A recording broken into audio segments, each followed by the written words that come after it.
उससे मैंने ये लास्ट पॉइंट लिखवाया था, अंतर्राष्ट्रीय कायदे कानून, नहीं ये, हाँ, मतभेद उठ खड़ा हुआ है ना, उसके आगे लिखो अंतर्राष्ट्रीय कायदे कानून, अंतर्राष्ट्रीय कायदे कानून, अंतर्राष्ट्रीय कायदे कानून अप्रवासी, अंतर्राष्ट्रीय कायदे कानून अप्रवासी, ब्रैकेट में लिखेंगे जो अपनी मर्जी से स्वदेश छोड़ते हैं, अप्रवासी के ब्रैकेट में जो अपनी मर्जी से स्वदेश छोड़ते हैं,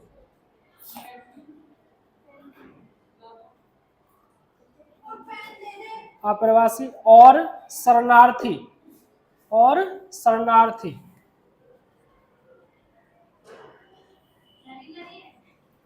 शरणार्थी ब्रैकेट में लिखेंगे जो युद्ध, प्राकृतिक आपदा, युद्ध, प्राकृतिक आपदा अथवा राजनीतिक उत्पीड़न के कारण, अथवा राजनीतिक उत्पीड़न,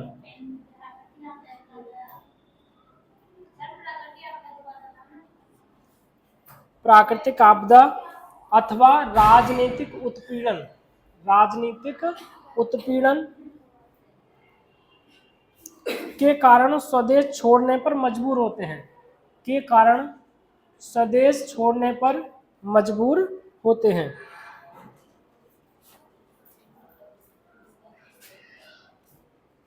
है ना, ब्रैकेट बंद करके लिखेंगे मैं भेद करते हैं, मैं भेद करते हैं, मैं भेद करते हैं।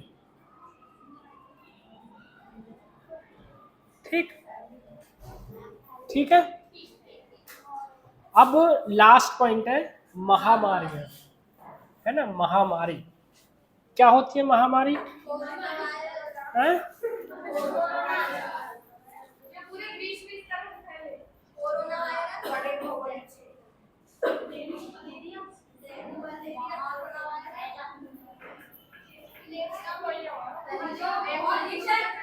लिसन, महामारियों का मतलब है कि जिस बीमारी से बड़े स्तर पर लोग मर जाएं, बड़े स्तर पर लोग मर जाएं, है ना। महामारी किसी एक राज्य में, कुछ 10-20-50 गांवों में, या किसी देश में, या पूरे विश्व स्तर पर हो सकती है। ठीक है, तो इसमें लिखो वर्तमान में विभिन्न प्रकार की बीमारियां, विभिन्न प्रकार की बीमारियां या महामारी विश्व स्तर पर फैली हुई हैं, विश्व स्तर पर फैली हुई हैं, जैसे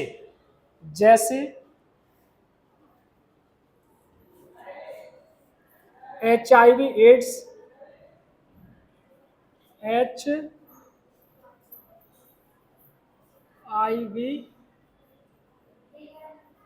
एड्स,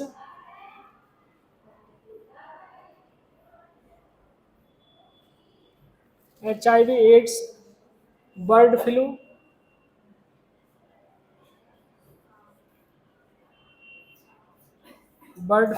सार्स,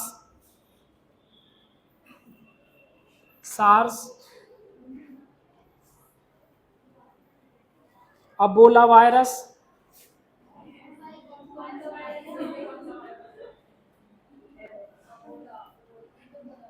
ये अबोला वायरस ही है, हेंटा वायरस,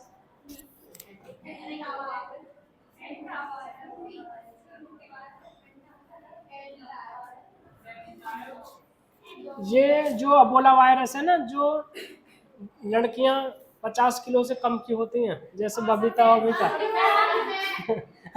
उनको लग जाता है और उन्हें ले जाता है फिर अपने साथ।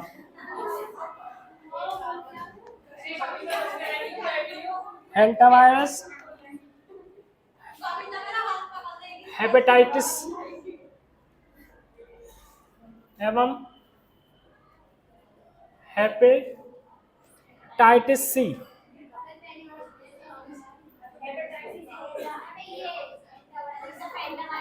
हेपेटाइटिस सी, ठीक है, और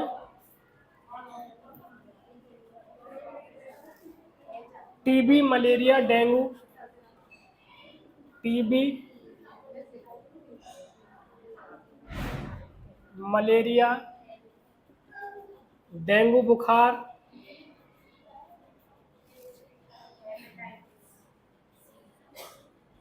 हेपेटाइटिस सी लीवर से कैंसर होता है। हेपेटाइटिस सी एक तरह से लीवर कैंसर होता है, लीवर डैमेज हो जाता है इसमें, और सही होने की संभावना कम ही रहती है। लीवर ट्रांसप्लांट कराना होता है, ठीक है। हैजा,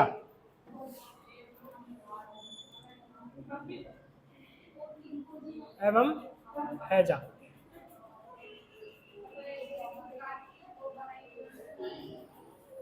जैसी महामारियां हैं, जैसी महामारियां हैं,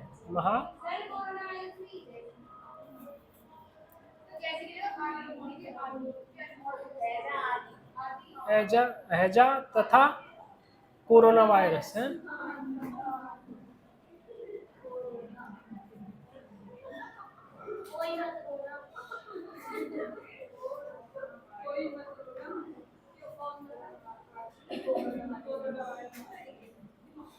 आदि महामारियां व्याप्त हैं, या कैसे लिख रहे हो ना, ठीक।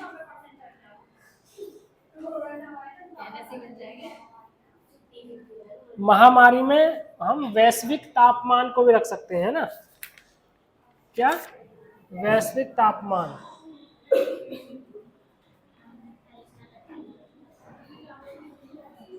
तापमान में वृद्धि, ग्लोबल वार्मिंग, ग्लोबल वार्मिंग, ठीक है। मतलब इन्होंने, ये ऐसी महामारियां हैं कि इनसे हर साल बहुत ज़्यादा संख्या में लोग मरते हैं। केवल HIV एड्स से लगभग 10 लाख लोग, भारत में कितने लाख लोग, है ना, 10 लाख लोग, इसके 10 लाख मामले भारत में सामने आते हैं HIV एड्स के, और लगभग हर साल मतलब 1 लाख की तो डेथ हो ही जाती होगी 10 लाख मामलों में, है ना। जानते हो तुम इसे, है ना, फुल फॉर्म बताओ इसकी, है 10th में पढ़ा था, ठीक। हाँ, human immuno deficiency virus, human immuno deficiency virus, है ना। HIV ये वायरस का नाम है, और इसके कारण HIV, ये मतलब एड्स होता है ना। इसकी फुल फॉर्म है acquired immuno deficiency syndrome, acquired immuno deficiency syndrome, है ना। HIV के कारण, मतलब होता क्या है, अगर कोई व्यक्ति HIV पॉजिटिव हो जाता है तो उससे जो बीमारियों से लड़ने की क्षमता है वो खत्म हो जाती है, मतलब बिल्कुल कम हो जाती है। अगर उसको खांसी, जुखाम या कोई भी बीमारी हो गई तो वो ठीक नहीं होगी, है ना, वो उसमें ही उसकी डेथ हो जाएगी, ठीक है। ये मतलब किसी को बेकार ब्लड चढ़ा दिया जाए, है ना, गलत तरीके से सुई लगा दी जाए, उससे ये फैल जाता है, ठीक है। क्या क्या लगवाई है, अरे बिल्कुल, इसीलिए जो डॉक्टर्स हैं इसलिए नई निडल का यूज करते हैं वो हमेशा, कि किसी को मतलब इंजेक्ट की हुई जो निडल है वो दूसरे में इंजेक्ट नहीं की जाती है, कि किसी दूसरे को क्या बीमारी है, अगर वो इंजेक्ट, मान लो किसी व्यक्ति को कोई बीमारी है, वही निडल दूसरे पे यूज कर दी तो वो उसमें उसकी सेल्स में वो चली जाएगी, है ना। तो इस तरीके से, या किसी के ब्लड में हो और उसको टेस्ट ना किया गया हो और वो ब्लड ऐसे ही चढ़ा दिया जाए तो भी हो जाएगा, है ना।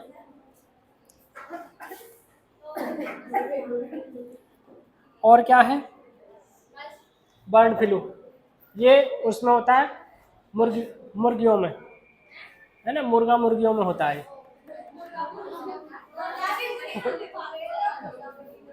क्या?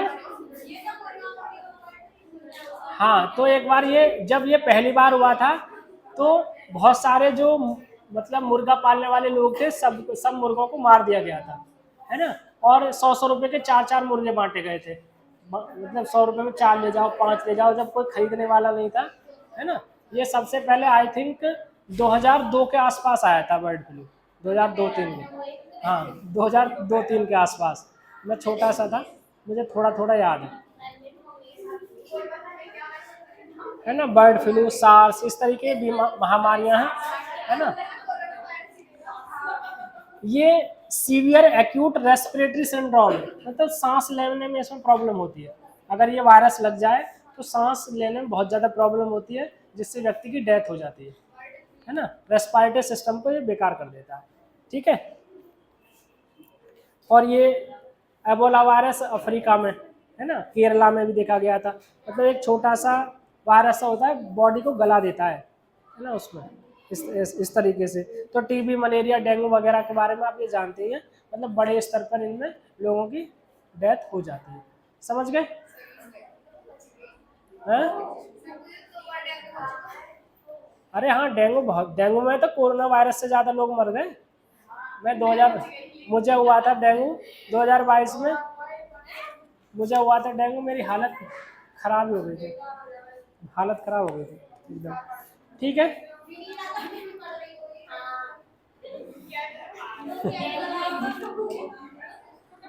लिसन, नेक्स्ट टॉपिक है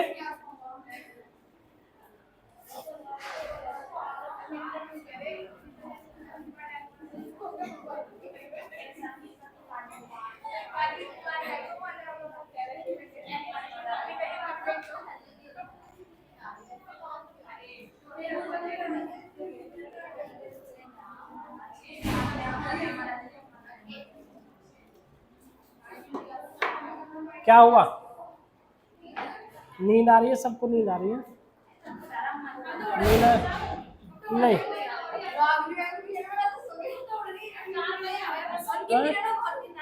सुनो, next next next topic is सहयोग मूलक सुरक्षा। सहयोग मूलक सुरक्षा,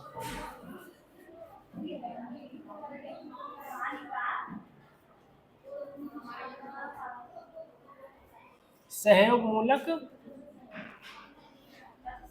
सुरक्षा मतलब हमें सुरक्षा कैसे करनी है, एक दूसरे के सहयोग करके। हमें खतरे तो है ही हैं, है ना, खतरे तो है ही हैं, और उनकी सुरक्षा कैसे करनी है, हमें एक दूसरे का सहयोग करके, ठीक है। उसी को हम क्या कह रहे हैं, सहयोग मूलक सुरक्षा, ठीक। मतलब जैसे हमें गरीबी मिटानी हो, तेल की आपूर्ति करनी हो, जो बहुमूल्य धातुएं हैं उनकी आपूर्ति बढ़ानी हो, ठीक है। तो उनको कैसे हम, जो भी समस्याएं हैं उनको कैसे सहयोग करके खत्म किया जा सकता है, ठीक है। तो इसमें 3 चीजें हम कर सकते हैं सहयोग मूलक सुरक्षा में।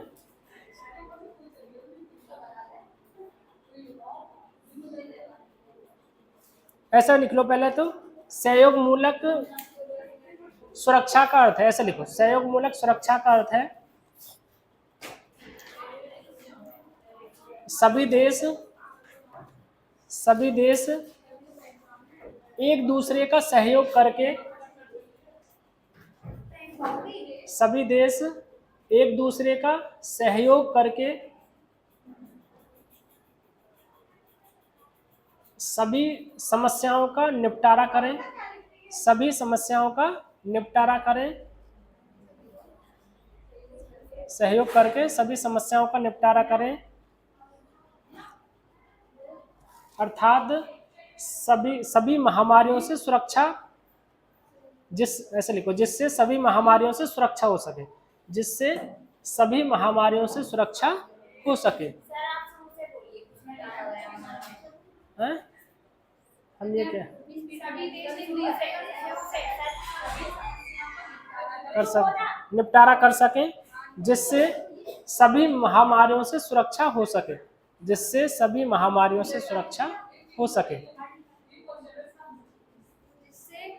सभी महामारियों या सभी खतरों से, सभी महामारियों या खतरों से सुरक्षा हो सके। ठीक, नहीं आई बात समझ में? ठीक,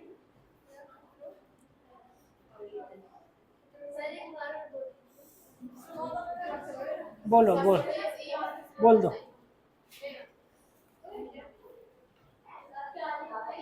है ना, हेडिंग डालो आगे।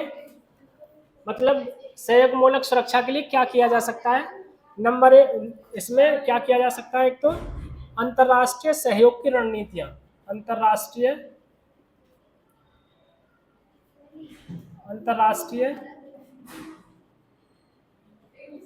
सहयोग की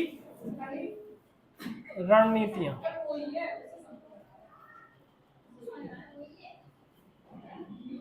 अंतर्राष्ट्रीय सहयोग की रणनीतियों में क्या किया जा सकता है? पहला तो राज्य स्तरीय द्विपक्षीय, राज्य स्तरीय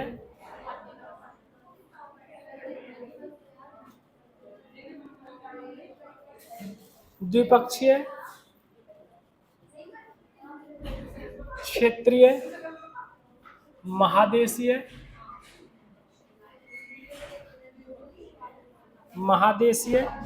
और वैश्विक सहयोग, और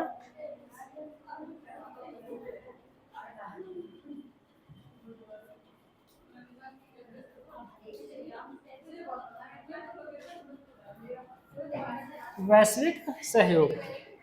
दूसरा लिख लो, अंतर्राष्ट्रीय संस्थाओं द्वारा सुरक्षात्मक रणनीतियां।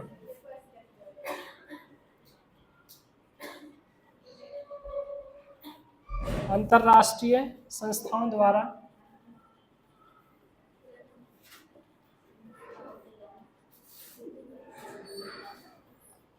सुरक्षात्मक रणनीतियां।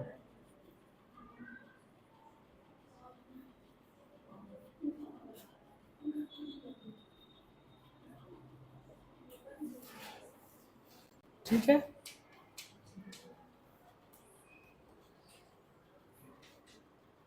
इसमें थोड़ा सा लिख लो, 2 लाइन है ना, इसमें दो लाइन लिख लो। दूसरे में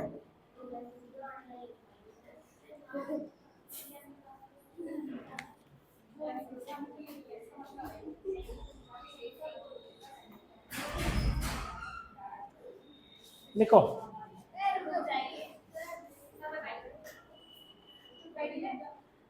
तेजी से लिखो।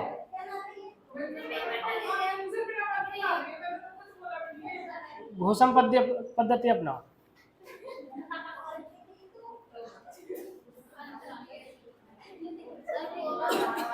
वो पतली सी है इसलिए डरा देती हो तुम उसे, हैं?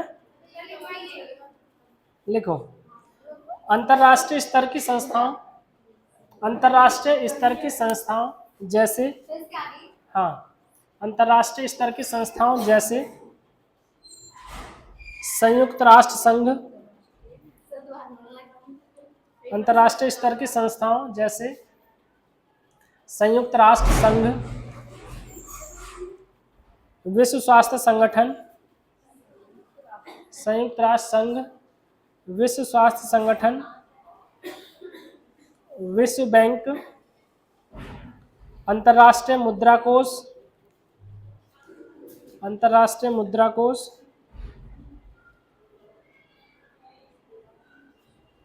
स्वयंसेवी संगठन, स्वयंसेवी संगठन,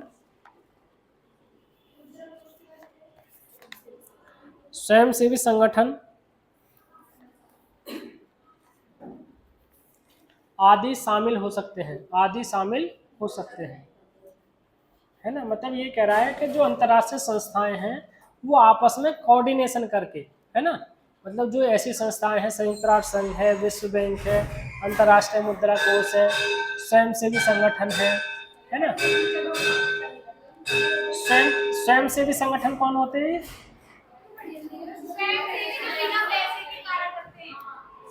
हाँ, एक तरह से बिना प्रॉफिट के लिए वो काम करते हैं, है ना।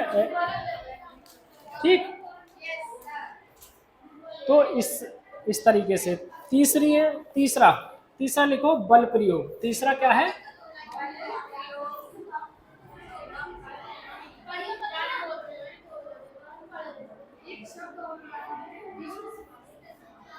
बल प्रयोग।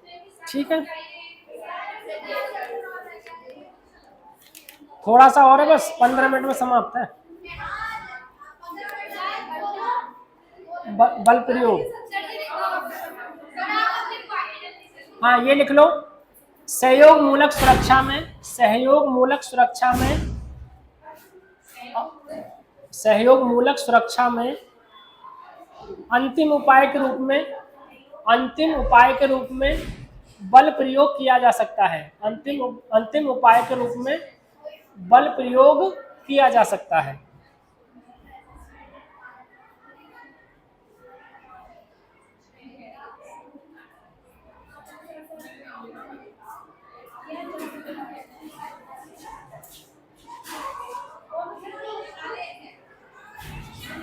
अगर किसी देश की सरकार, अगर किसी देश की सरकार गरीबी, महामारी, अगर किसी देश की सरकार गरीबी, महामारी और प्रलयकारी घटनाओं, और प्रलयकारी घटनाओं, और प्रलयकारी घटनाओं की मार झेल रही जनता, प्रलयकारी घटनाओं की मार झेल रही जनता के दुख दर्द की उपेक्षा कर रही हो, के दुख रही जनता के मार झेल रही जनता के दुख दर्द की उपेक्षा कर रही हो, उपेक्षा कर, दुख दर्द की उपेक्षा कर रही हो। ठीक है, ये इतना ही है। मतलब इस स्थिति में बल का प्रयोग किया जा सकता है, इस स्थिति में बल का प्रयोग किया जा सकता है। ठीक है, लास्ट हेडिंग है आपके इस टॉपिक की, भारत की सुरक्षा रणनीतियां, भारत की सुरक्षा रणनीतियां।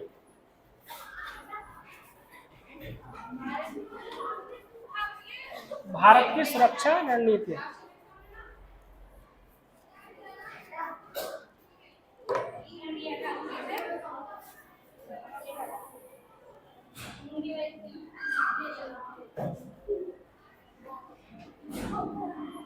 भारत की सुरक्षा,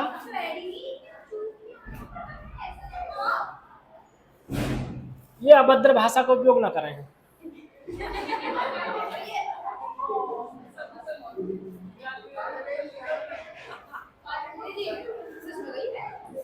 ठीक है, इन्हें थप्पड़ में लगाओ।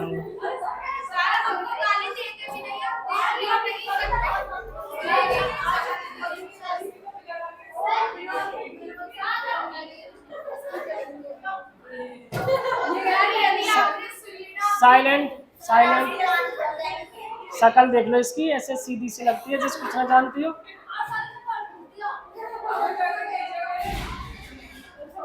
देखो, अरे साइलेंट, भारत ने अपनी सुरक्षा के लिए, मतलब बाहरी सुरक्षा और आंतरिक सुरक्षा के लिए रणनीतियां अपनाई है। सुनो सुनो, भारत ने अपनी आंतरिक और बाहरी सुरक्षा के लिए क्या क्या रणनीतियां अपनाई है, इसका मतलब ये है ना? समझ रहे हो नहीं समझ रहे? हमें मतलब बाहरी दुश्मनों से भी लड़ना होता है, और जो अंदर के दुश्मन है, अरे ऐसा, उनसे भी लड़ना होता है। ठीक है, तो सबसे पहले एक तरह से, पहले इसकी हेडिंग लिखियो, पहले इसकी भारत की सुरक्षा रणनीतियां, इसमें चार पॉइंट है, उन्हें लिखिए। 4 पॉइंट है, उन्हें लिखिए।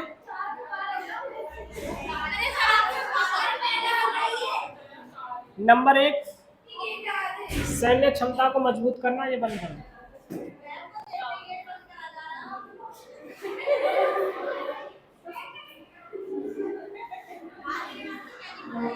अब ये देखो, अब रावण है तो कहीं से कहीं घुस गए तो फिर सैन्य क्षमता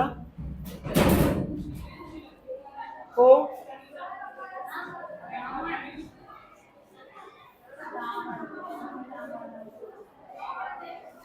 सैन्य क्षमता को मजबूत करना, अंतर्राष्ट्रीय कानूनों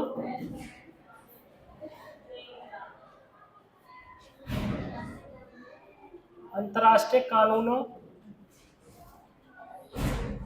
और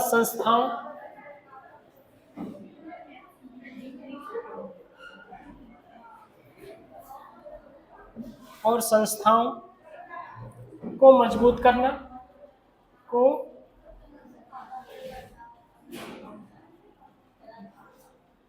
ठीक है। नंबर 3, देश की आंतरिक सुरक्षा, देश की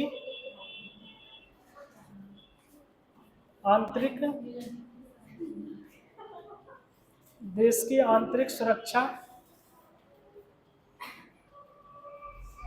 समस्याओं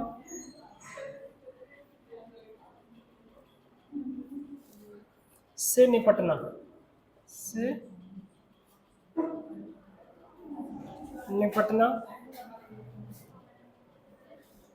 गरीबी और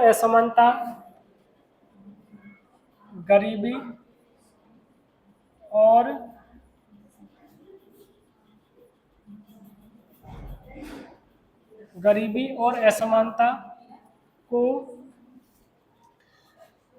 दूर करने का प्रयास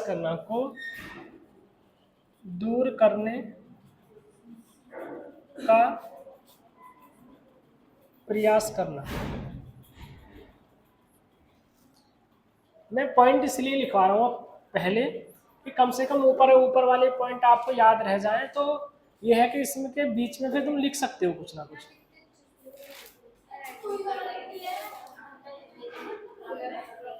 समझ गए?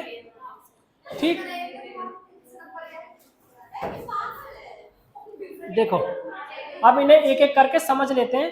इनके मतलब बाद में तुम अपने हिसाब से दो पॉइंट इनमें अंदर लिख लेना, मतलब यहाँ से शुरू करके सैन्य क्षमता को मजबूत करना, हेडिंग लिखना, और फिर इसके 2-3 है ना, 2-3 है, अभी नहीं है, मैं इसको थोड़ा सा एक्सप्लेन तो कर दूं। हाँ मैं लिखवा दूंगा, ठीक है। पहला घटक क्या है, सुनो पहले सुन लो। पहला घटक है सैन्य क्षमता को मजबूत करना। सैन्य क्षमता को मजबूत इसलिए किया जाता है कि जो हमारे पड़ोसी देश हैं उनकी ताकत बढ़ रही है, या चाइना हमसे ताकतवर देश है, ठीक है, वो अटैक करे तो हम उसका सामना कर सकें। पाकिस्तान पागल देश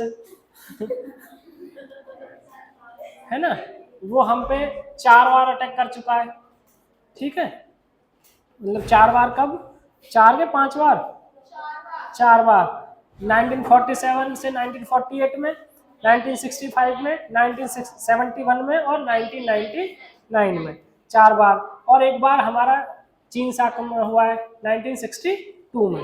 तो इन चीज़ों को देखते हुए हमने अपनी सैन्य क्षमता को मजबूत किया है, जिसमें हमने परमाणु हथियार बनाए हैं, है ना, परमाणु परीक्षण किए हमने 2 बार, ताकि हमारे पास परमाणु हथियार होने चाहिए।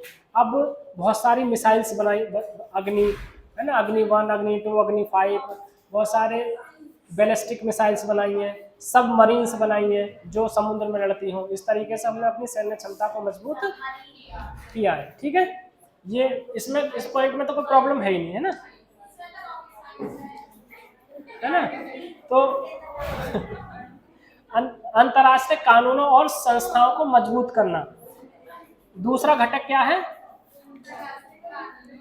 जो पंडित जवाहरलाल नेहरू रहे थे, उन्होंने हमेशा जोर ये दिया था कि जो अंतर्राष्ट्रीय संस्थाएं हैं, अंतर्राष्ट्रीय संस्थाएं जैसे संयुक्त राष्ट्र संघ है, क्या है, संयुक्त राष्ट्र संघ है, वर्ल्ड बैंक है, IMF है ना, ये जो संस्थाएं हैं, जो सब सुरक्षा परिषद है ना, ये सारी चीजें हैं। तो इनको कैसे मजबूत किया जाए, जैसे इसमें लिखा भी है, देखो भारत के पहले प्रधानमंत्री जवाहरलाल नेहरू ने एशियाई एकता, अनऔपनिवेशीकरण और निरस्त्रीकरण प्रयासों की हिमायत की है, मतलब कम से कम हथियार बनाए जाए और क्या किया जाए, एशिया में एकता स्थापित की जाए, और जो संयुक्त राष्ट्र संघ है ना, उसको और मजबूत किया जाए, जो अच्छे से निर्णय, मतलब कुछ ही देशों के फेवर में वो डिसीजन ना दे, सबको समान दृष्टि से देखे, सबको समान दृष्टि से देखें। इसलिए अंतर्राष्ट्रीय संस्थाओं को मजबूत बनाने की हमेशा, जैसे जब विश्व दो खेमों में बटा हुआ था, एक तरफ अमेरिका था, एक तरफ रसिया था, सोवियत संघ था, तब भी भारत ने किसकी नीति अपनाई? गुट निरपेक्षता की। किसकी? गुट निरपेक्षता की, कि हम किसी के साथ नहीं है, हमारी सुन लो, है ना। तो तटस्थता की नीति अपनाई कि हम विश्व शांति स्थापित करना चाहते हैं। क्या करना चाहते हैं? विश्व शांति। और विश्व शांति के लिए क्या जरूरी है? अंतर्राष्ट्रीय जो कानून है और संस्थाएं हैं वो मजबूत हो, मतलब उनकी बात मानी जाए। ठीक है, तो इसमें एक था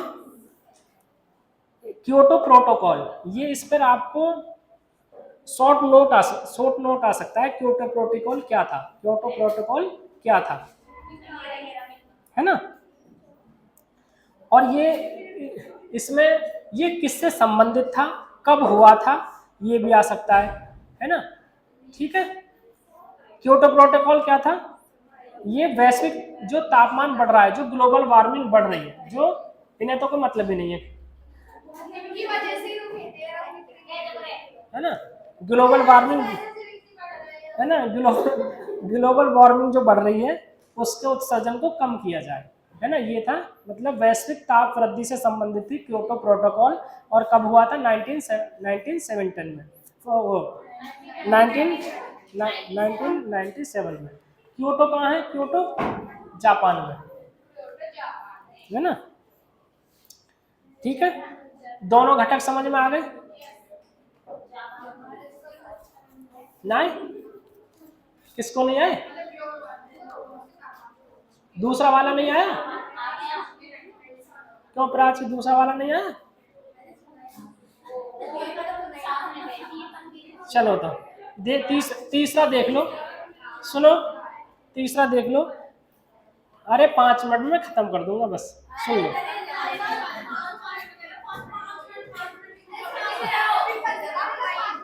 देश की आंतरिक सुरक्षा समस्याओं से निपटना, देश की आंतरिक सुरक्षा और जो समस्याएं हैं उनसे निपटना।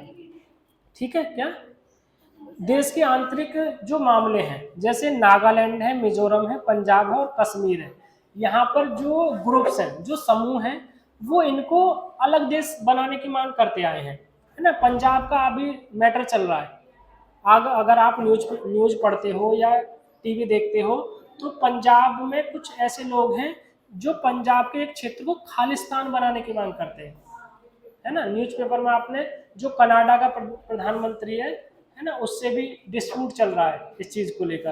तो कनाडा में जो रहने वाले पंजाबी हैं वो बहुत ज्यादा डिमांड करते हैं, वो फंडिंग भी करते हैं कुछ पंजाबियों को कि खालिस्तान की मांग की जाए।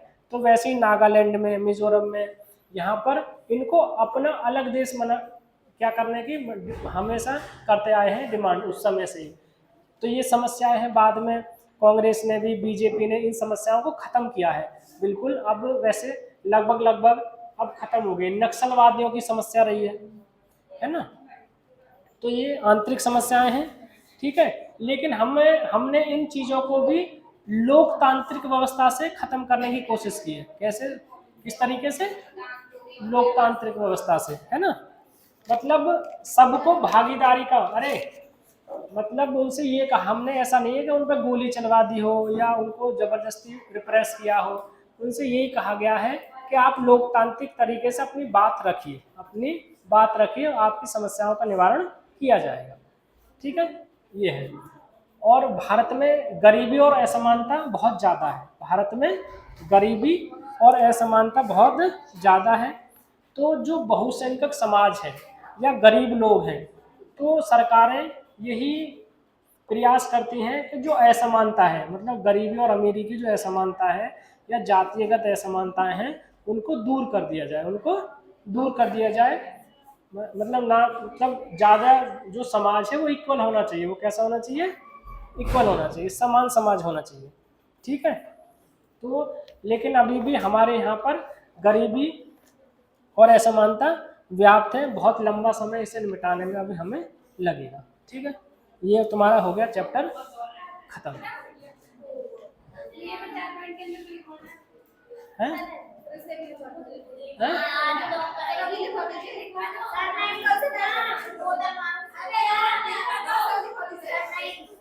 इनमें इसमें खुद लिख लेना तुम, हैं?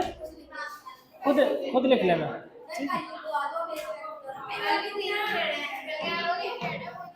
ठीक है, ठीक है, बबी कर लो।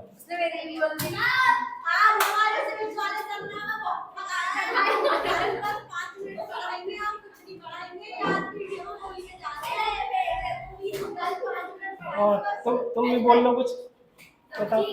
हाँ? बताओ, तुम भी बोल लो कुछ।